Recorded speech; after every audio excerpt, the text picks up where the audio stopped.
Hello students, welcome to your teaching SC. তো আজকে ক্লাসে আমি তোমাদেরকে ভারকেন্দ্রের যে বিষয়টা আছে সেই বিষয় নিয়ে আলোচনা করব। তো এটা কিন্তু ভরকেন্দ্র নয়, এটা ভারকেন্দ্র, ঠিক আছে। মানে এটা হচ্ছে অ্যাকচুয়ালি সেন্টার অফ মাস নয়, এটা সেন্টার অফ গ্র্যাভিটি, ঠিক আছে। এবার দেখো, যেরকম ভরকেন্দ্র করেছিলে, এবার ভারকেন্দ্র ব্যাপারটা কি। ধরো একটা অভিকর্ষ বল কী হয়, নিচের দিকে কাজ করে, ঠিক আছে। সেই জন্য কি হয় যে আমাদের কোনো একটা বস্তু ক্ষেত্রে ভার কেন্দ্রটা নিচের দিকে কিন্তু কাজ করে।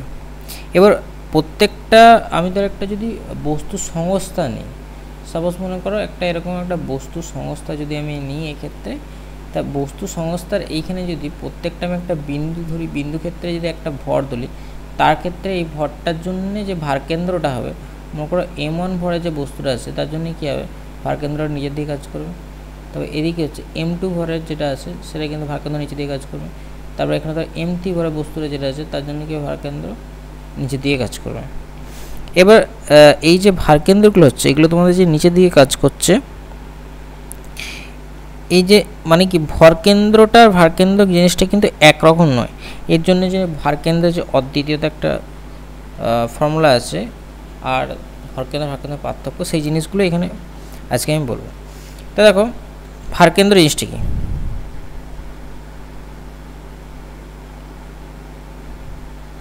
ভারকেন্দ্র মানে ধরো একটা বস্তুকে আমি যেভাবেই রাখি, মানে একটা যে কোনো অবস্থানে আমি যেভাবেই রাখি, বস্তুটা কিন্তু যে ভারকেন্দ্রটা একটা নির্দিষ্ট পয়েন্টের দিকে কিন্তু কাজ করবে। এই যে নির্দিষ্ট পয়েন্টের দিকে কাজ করছে সেটাকে কিন্তু আমি ভারকেন্দ্র বলবো। তো এই ভারকেন্দ্র আমি বলছি,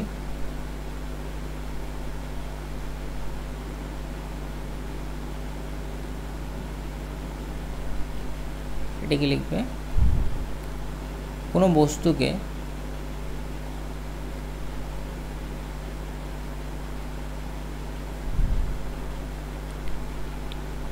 একই অবস্থানে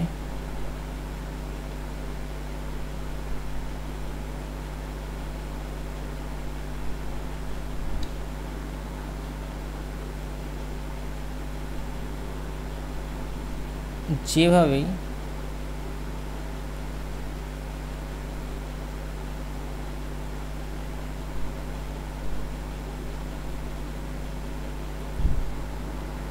রাখা হোক না কেন,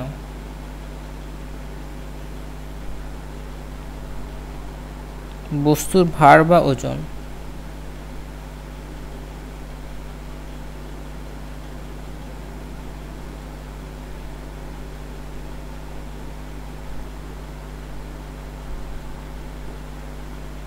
সকল অবস্থাতেই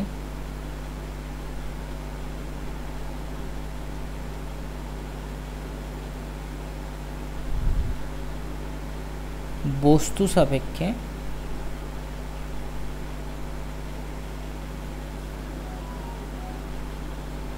একটি বিশেষ স্থির বিন্দুতে ক্রিয়া করে।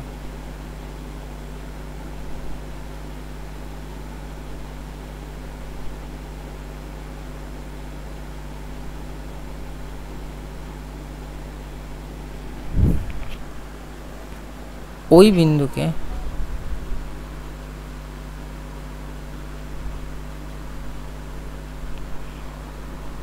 বস্তুর ভারকেন্দ্র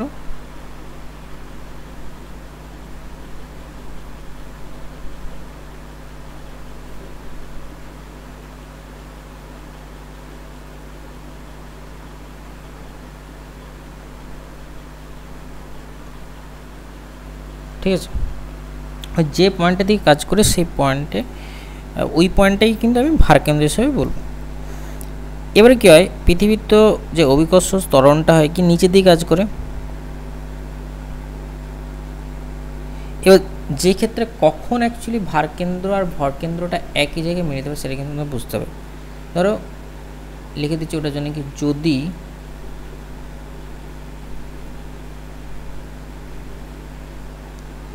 কোনো বস্তুর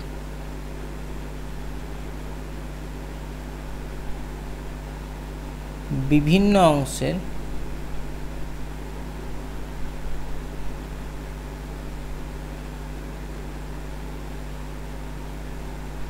ওপর পৃথিবীর আকর্ষণজনিত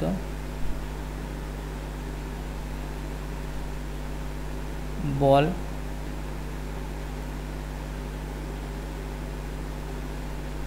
সমান হয়, তবে ওই বস্তু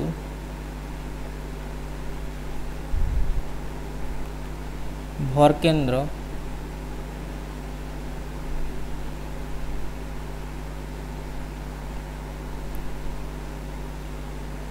তার ভারকেন্দ্রের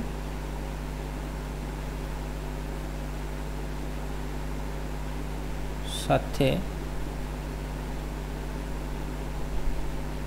মিলে যাবে, যদি ক্ষেত্রে হয়। এবারে কিছু কিছু বস্তু ক্ষেত্রে ধরো ভারকেন্দ্রের যে ব্যাপারটা থাকে সেটা কোন কোন মানে জ্যামিতিক কিছু বস্তু ক্ষেত্রে কী হয়, কোথায় হয় অ্যাকচুয়ালি সেগুলো একটু আমি বলে দিচ্ছি এখানে, যে কার ক্ষেত্রে ভারকেন্দ্রের অবস্থানগুলো কোথায় কোথায় হয়। আচ্ছা,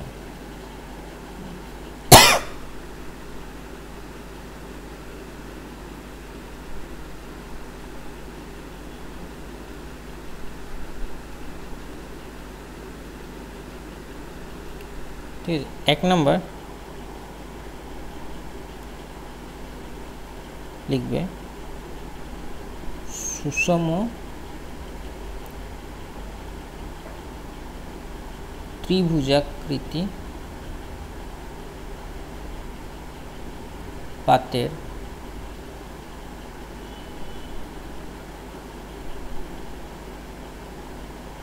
ভারকেন্দ্র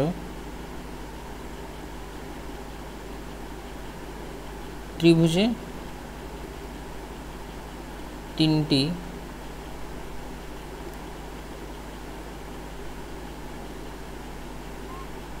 মধ্যমার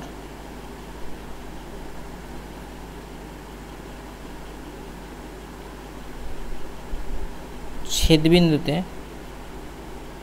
অবস্থিত।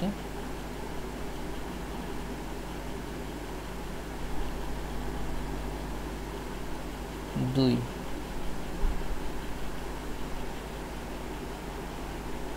সুষম আয়তাকার পাতের কী হয় দেখো, মানে ওই যে আয়তাকার পাতটা আছে ওই কর্ণ যেটা থাকছে সুষম যে আয়তাকার পাতটা ওর ছেদবিন্দুতে হয়,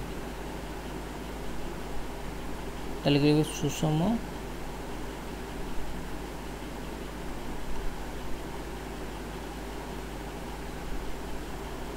আয়তাকার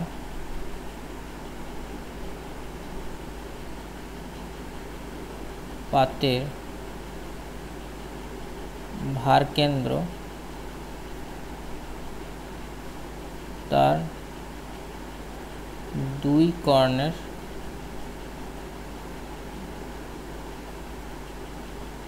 ছেদবিন্দুতে অবস্থিত।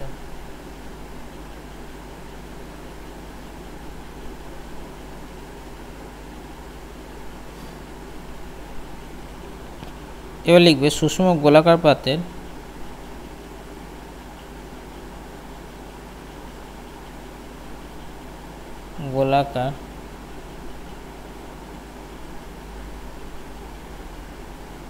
পাতের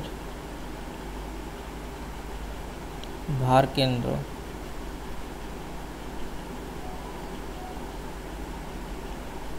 তার ছেদবিন্দুতে অবস্থিত।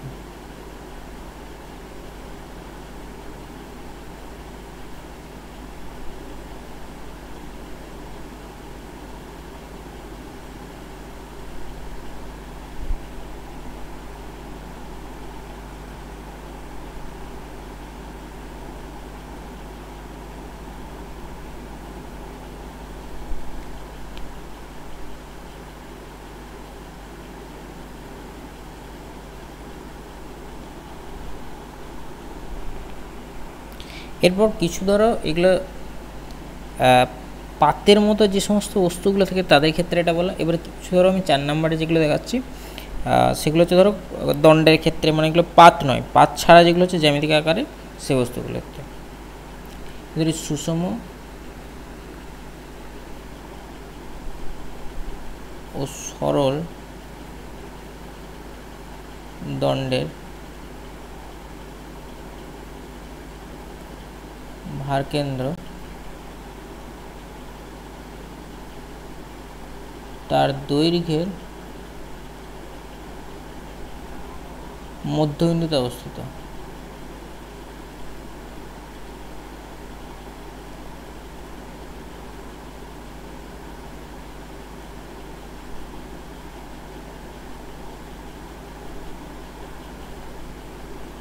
ঠিক আছে, এবার চোঙের ক্ষেত্রে কীরকম হবে?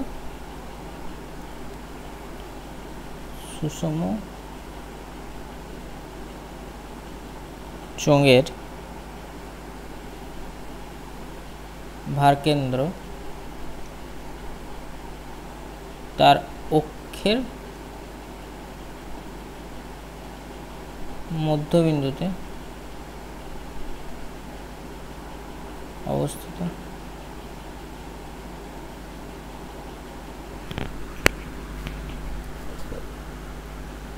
ঠিক আছে, আর রিংয়ের ক্ষেত্রে জেনে রাখো সুষম বৃত্তাকার,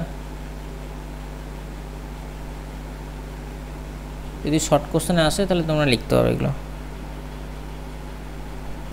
আংটার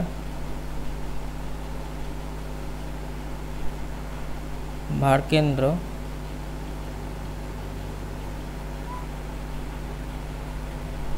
বৃত্তের কেন্দ্রে অবস্থিত।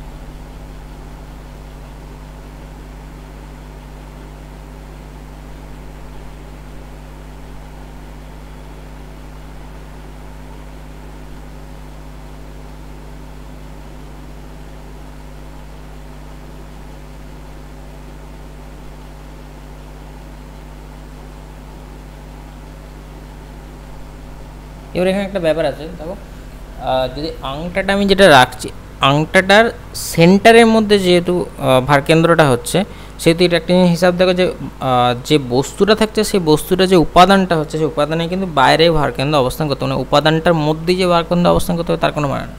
তাহলে এটা থেকে একটা কনক্লুশন পেতে পারো যে এর থেকে বোঝা যায়, মানে শেষের যেটা লিখলাম পয়েন্ট, এর থেকে বোঝা যায় ভারকেন্দ্র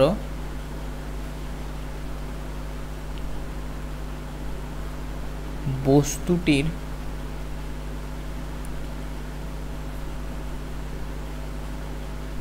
উপাদানের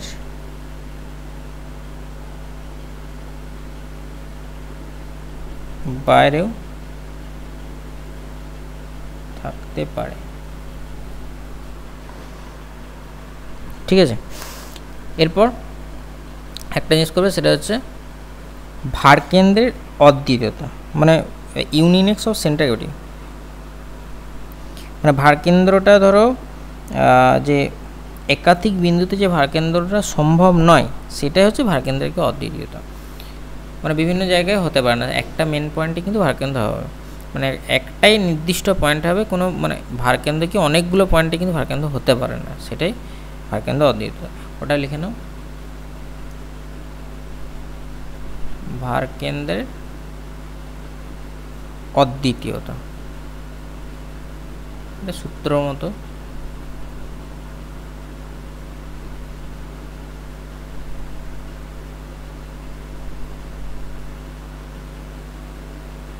এটা কি, এটা লিখবে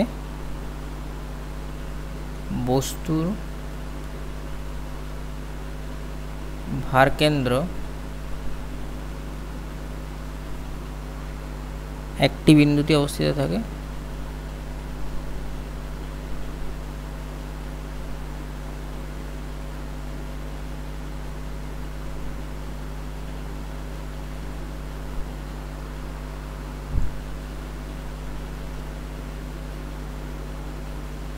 একাধিক বিন্দুতে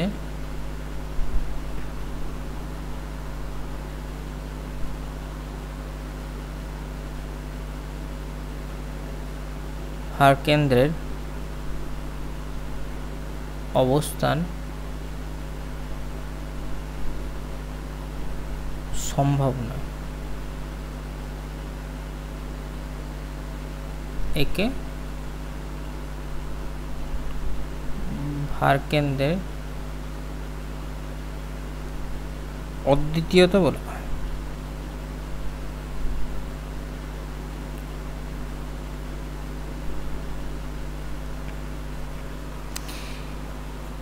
এরপর দেখো ভরকেন্দ্র ভারকেন্দ্রের মধ্যে কিছু পার্থক্য।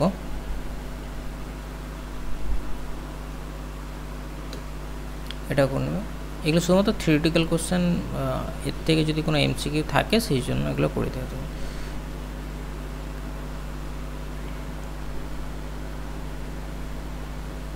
ভারকেন্দ্র ভরকেন্দ্রের পার্থক্য।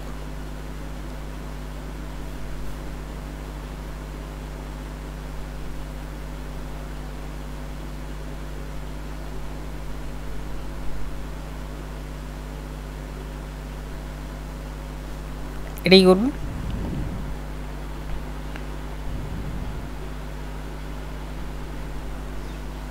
ধরো একটা বস্তু ক্ষেত্রে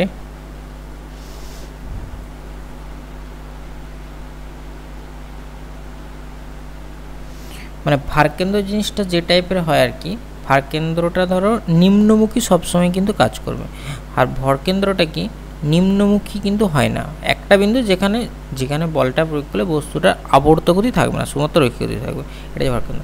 তাহলে একটা পার্থক্য কি লিখবে, যে ভারকেন্দ্র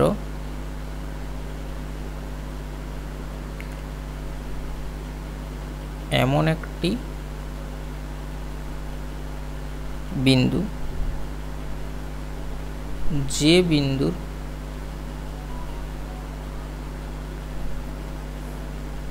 ভেতর বস্তু সমগ্র ওজন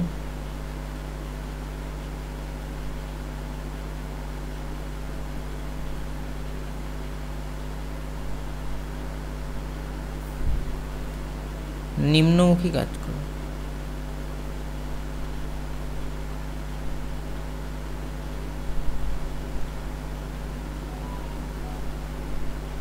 নিম্নমুখী ক্রিয়া করে। আর ভরকেন্দ্র কি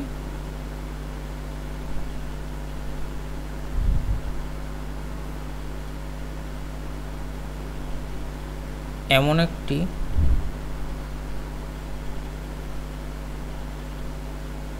বিন্দুকে বোঝায়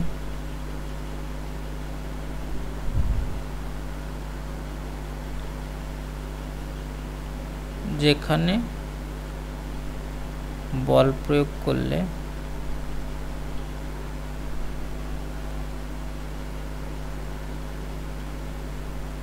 বস্তুর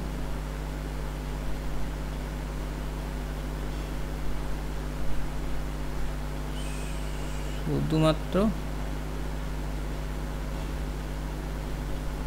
রৈখিক গতি থাকে। এর আগে বলেছিলাম কোনো আবর্ত গতি থাকে না।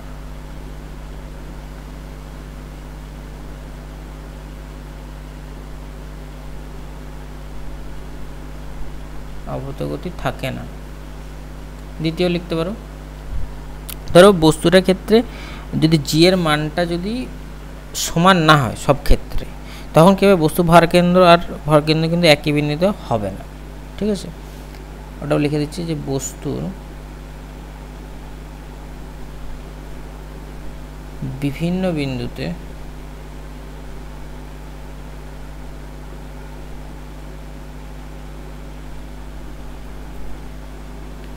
জি এর মান মানে অভিকর্ষ ত্বরণের মান, জি মানে অভিকর্ষ ত্বরণ, জি এর মান সমান না হলে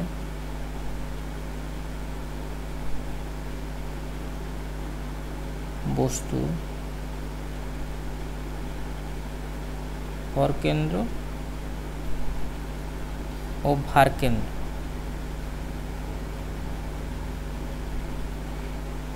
একই বিন্দুতে হবে না।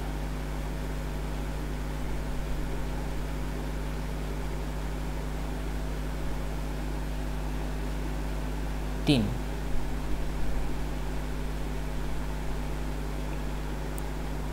অভিকর্ষ বল না থাকলে, এবার ধরো আমি যে অভিকর্ষ বলটা নিচের দিকে যেটা কাজ করছে ওটা যদি না থাকে তাহলে সেই ক্ষেত্রে বস্তুটার কোনো ওজন থাকে না, এবার সেক্ষেত্রে ভার কেন্দ্রের কোনো তাৎপর্য থাকবে না, কিন্তু ভর কেন্দ্রটা কিন্তু সেক্ষেত্রে তাৎপর্য থাকে। মহাশূন্য যদি আমি একটু বলি, ওইটাও লিখে দিচ্ছি, দেখো, যদি অভিকর্ষ বল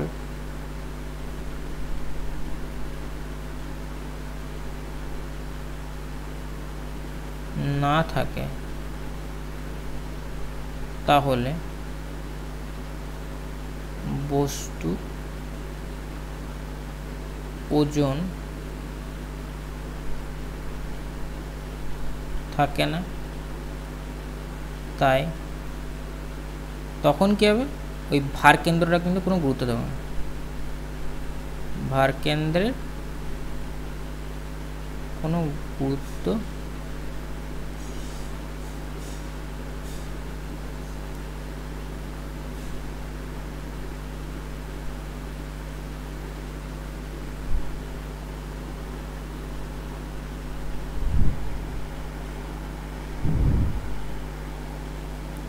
থাকে না। ঠিক আছে, এরপর যদি তোমার হয়, যদি যেখানে তার মানে যেখানে কি অভিকর্ষ বল থাকে না সেখানে ওজন কাজ করে না, ওজন না কাজ করে সেখানে ভর কেন্দ্রে কোনো গতি নেই, কিন্তু ওই যে ভর কেন্দ্র গুরুত্ব থাকে, যেহেতু ভর কেন্দ্র ওজনের উপর ডিপেন্ড করছে না, নির্ভর না করলে কি কিন্তু ভর কেন্দ্রের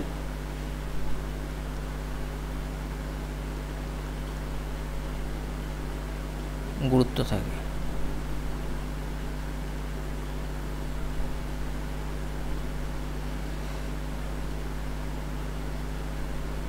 গুরুত্ব থাকে।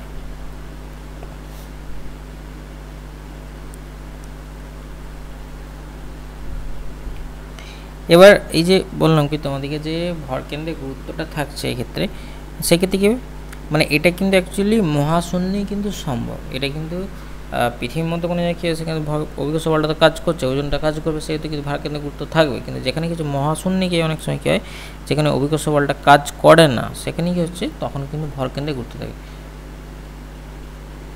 ঠিক আছে, বিশেষ করে আমি এটা লিখে দিচ্ছি, মহাশূন্যে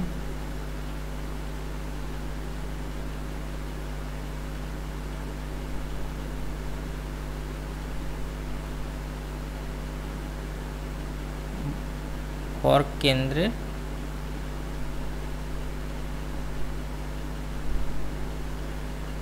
গুরুত্ব থাকে। ঠিক আছে, এটা হলো তোমাদের ভার কেন্দ্রের পার্ট। আজকে তোমাদেরকে এই ভার কেন্দ্রের পার্টটাকে করে দিলাম, এরপর তোমাদেরকে ওই বলের ভ্রামক আর টর্কের ব্যাপারটা এরপরে অন্য টপিকে আমি আলোচনা করব। ঠিক আছে, তারপর তোমাদের কিছু যেগুলো তোমাদের ম্যাথামেটিক্যাল ক্যালকুলেশন সেগুলো নিয়ে তারপরে নেক্সট ক্লাসে আমি সেই বিষয়টা শুরু করব।